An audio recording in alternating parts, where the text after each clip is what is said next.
All right, so instead of showing you what I got on my table, I'm gonna show you where I got on my bookshelves because it took forever to put them on my bookshelves, so I wanna show you that. I've got, since we've last met, got the 3 absolute Swamp Things from Alan Moore. That has been on my bucket list for a while. I need to get that read. I may change my reading goals, in fact, to read these.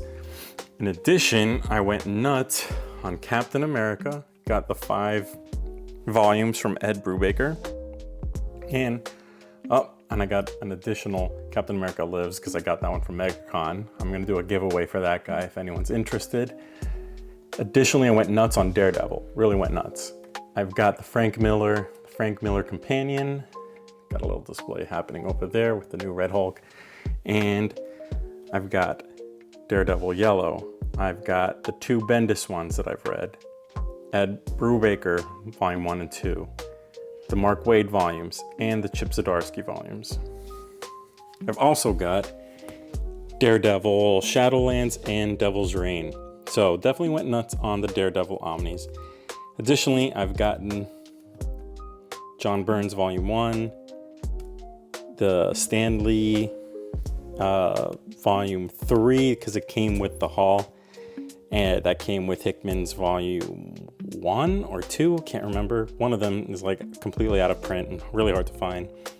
So I really got the haul to get one and then the other Hickman Omni. So that is pretty much what I got since we last met. Anything else? I got my Spideys and some Spider-Man Omnis there. And I also got this guy, if you're catching up with my videos. And got the Batmans up there. All right, so now let's move on to what I've read. So what did I read last month, February 2025? Here are the physical books I've read, and I also have some audiobooks that I've read from the same series. So what I'm gonna do is just kind of give you a brief breakdown of what the books are about. I'm gonna do some spoiler-free stuff, but like things that you can imagine happening. And then after this, I will go into what my plans are for March of 2025 and kind of where I am along my goals and see if I'm on track or not. Let's start off with just the non-Omnis, the regular fiction books that I read last month. So we'll start off with Project Hail Mary. So this is from the same author of The Martian. His name is Andy Weir. And this was a super fun ride. If you're really into, this is super sci-fi. Like he really dives into the science of it all. Obviously the science isn't like true to form, but it makes sense. Like the leaps that you make, it kind of makes logical sense. I'm not some kind of science nerd. I'm not some kind of physics major or anything like that. But it made sense to me and it was really cool. And if you like the style of The Martian, this is very, very much like that. But there are some more leaps in this one. And I really like that. I didn't read The Martian, I watched the movie. I like the movie. But when the guy's talking to himself in The Martian, I wasn't a big fan of that. In the way he talked, it seemed very, I don't know, performative. You get a little bit of that here. So if you like that, you're gonna love this. And there's some other aspects I don't wanna spoil. This was a great read, I highly recommend. It's a reason why everyone recommends it. Very good book. If I were to rate it, I'd say 4 out of 5 for sure. And I guess I'm a harsh grader because the 4 out of 5 means I liked it. I really liked it. But small things like these, this is a very small book and I kept this in my sling. So when I take the kids to the park, I would have something to read. And I read like a page and a half at the park. So I ended up reading this just one night and breezed through it. Easy read. It's not very dense at all. And it's about a family in Ireland, the father mainly kind of going through his past, and they're in a small town, and there is an overarching kind of theme, but it really makes you appreciate your life. It's him showing appreciation even with the very little that they have and how much of it can go away so easily. Like showing appreciation what you have, what you were given, and kind of pushing that forward. And overall, it tells a story that not a lot of people knew about, like basically how orphans were treated by the church, Catholic churches, by nuns and priests, and how they made certain things go away. But like, very, very good book, easy read. If you're in a reading slump, I would recommend this because this is a super easy read. And there was a bunch of Irish not Gaelic or anything like that, but like some stuff that were like, if you're not Irish, I feel like you don't get, but you can move past it very, very easily. I give this one another 4 out of 5. Let's move on to, not Flash just yet, to, so this is kind of cheating. These were read in January, I believe. So, but this is the first time we're doing a catch up for my reading goals of 2025 video. So I've read these two, those were part of my goals. I wanted to read these two, Brubaker, Wade's, Zdarsky, Frank Miller's, and they're all on the bookcase, ready to be read. This has been my favorite comic book run that I've ever read. I haven't been an avid reader, but so far I'm devouring everything right now. But all that to say, just like, I think this is really worth your time. If you're at all into Daredevil, this is a must get. And I know Frank Miller sets the stage. Haven't gotten there yet, but I love this. You go into certain themes like his identity gets leaked, how he deals with the fallout of that. I feel like that happens kind of frequently. His love interests are gone for now. Some of them are already kind of origin. I'm trying not to set spoilers, but if you're aware of his origins, those origins have already happened. This is him kind of in the meat of it, and then dealing with kind of depression, and he's kind of spiraling, dealing with the loss of some of the people that have been in his life. Lots of different events, definitely a lot of courtroom drama, and then in the end he ends up, I'm not gonna spoil that, but he's somewhere where then Ed Brubaker picks up with his volume 1. So it's a natural stopping point, a natural picking up point. So I'm excited to dig into where that goes. All right, that is Brian Michael Bendis' run on Daredevil. All right, so now we're on to Flash Omnibus Volume 1 from Geoff Johns. This is my first time reading Flash as a standalone character. I've read about him in like Infinite Crisis, Crisis on Infinite Earths, and now I'm reading about just him in Keystone City. And this is a good jumping on point for anyone. I highly recommend it because, like I said, I'm not used to that character and I didn't feel like I was missing a beat. You get a lot of introduction to his rogues gallery, the enemies within Keystone City that are solely focused on that city and Flash. And you'll learn about Mirror Master. You'll learn about Captain Cold and Magenta and Cicada. So if you want a deep dive, I have a video here, bing. I don't know if it'll be here or here, but if you want a deep dive, I go through all the arcs that happen within this omnibus that set it up for the volume 2 that I'm currently reading about, quarter of the way through. I think it was a decent read, but going from Daredevil, Bendis' run on Daredevil to this was, even though this is, I guess, is more fast paced, I was way more interested in Daredevil. Like I was devouring that thing. I just wanted to keep reading. This one, I had to push myself forward to just kind of be done with it. So I don't know how to explain it, but I think I didn't do Geoff Johns any favors by following up Bendis' run on Daredevil going to this Flash. But that said, it was good. I would say I'd give it a 3 out of 5. I'm anxious to get into volume 2. It's been better, I'll say that. So hopefully I can carry that momentum into reading more volume 2, into volume 3, and getting ultimately into Flashpoint. So that is that. So now let's talk about the Dungeon Crawler Carl series. So book 1 was so much fun and I've heard nothing but great things about the audiobook. So I decided to check that out while doing my Lego video, which I'll post up here, where I built the X Mansion, and I went through books 1 and half of book 2 of that, just listening to that in like 1.5 speed. So it's so entertaining, like all the voices, all the characters, the sound effects, and it's just, I think it's well written, and I'm such a sucker for RPG games. That is my jam. Basically, if you're unfamiliar with it, aliens invade Earth, but like invade in I'm using loosely because they just dominated it. Boom. Anyone that was indoors, dead. And anyone who was outdoors have to get into the stairway so they can enter the dungeon. And there are many levels within that dungeon, but level 1 is where you get in and you basically try to survive.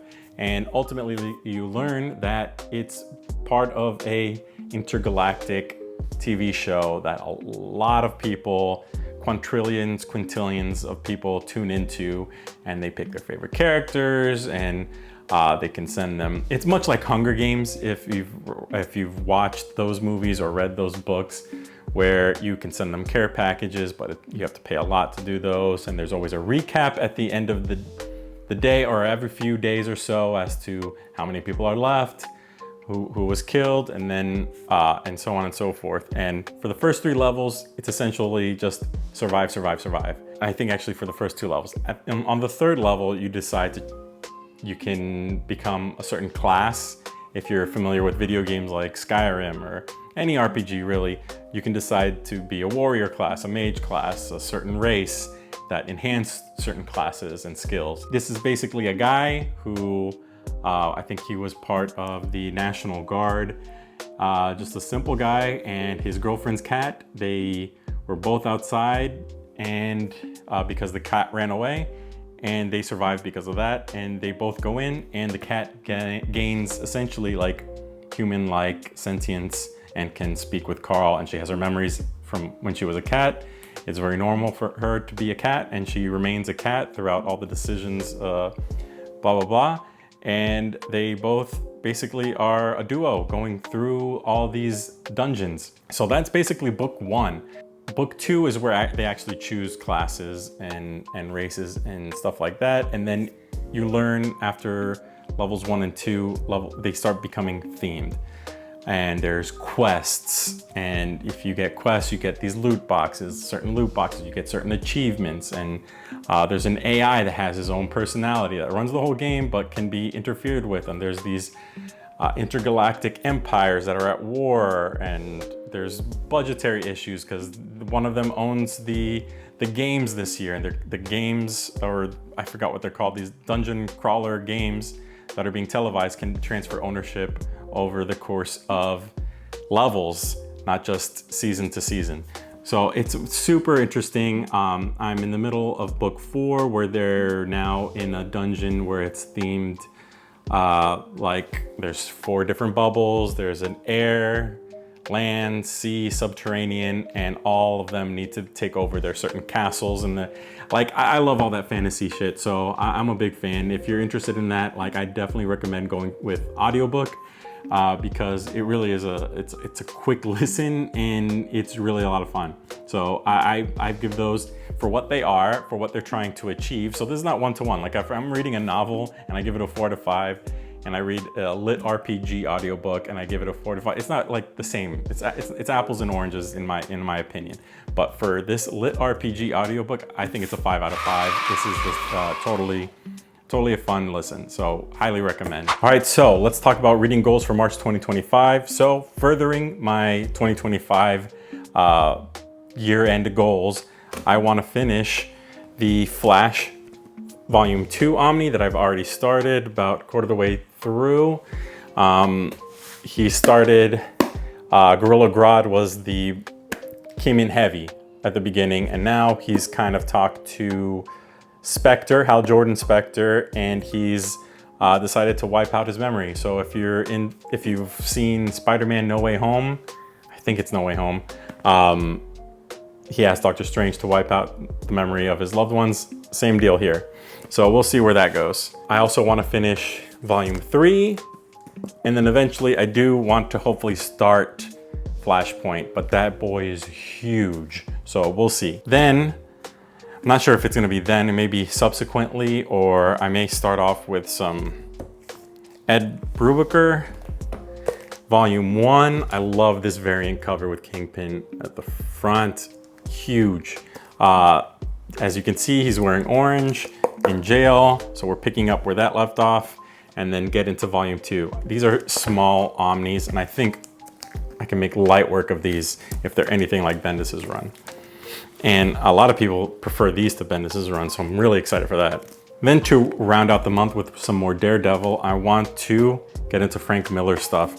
Really excited about it. Like this art looks gorgeous from Klaus Janson, and excited about that.